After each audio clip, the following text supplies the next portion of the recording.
ہماری film industry میں جو سب سے ذلت اور دکھ کی بات ہے وہ یہی ہے کہ آخری وقت میں آرٹسٹ کو اتنا مجبور کر دیتے ہیں ہم لوگ، نہ کام نہ توجہ نہ کچھ، اور وہ یا تو گورنمنٹ سے مانگ رہے ہوتے ہیں یا اپنے علاج کے پیسے مانگ رہے ہوتے ہیں کہ وہ مانگتے ہوئے نہیں گئے۔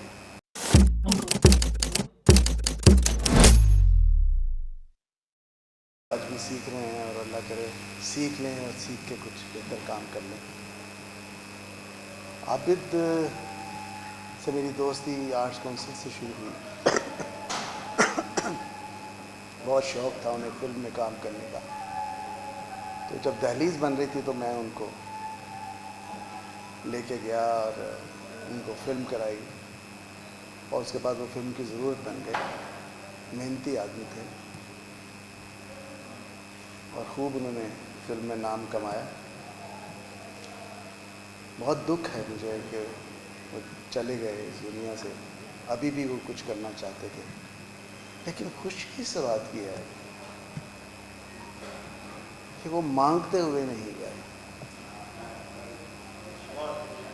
ہماری فلم انڈسٹری میں جو سب سے ذلت اور دکھ کی بات ہے وہ یہی ہے کہ آخری وقت میں آرٹسٹ کو اتنا مجبور کر دیتے ہیں ہم لوگ، نہ کام نہ توجہ نہ کچھ، اور وہ یا تو گورنمنٹ سے مانگ رہے ہوتے ہیں یا اپنے علاج کے پیسے مانگ رہے ہوتے ہیں۔ بڑے وقار کے ساتھ موت کو گلے لگایا عابد کشمیری صاحب نے، چلے گئے، اور آج ہم ان کو بڑے وقار کے ساتھ ہی یاد کر رہے ہیں اور کرتے رہیں گے۔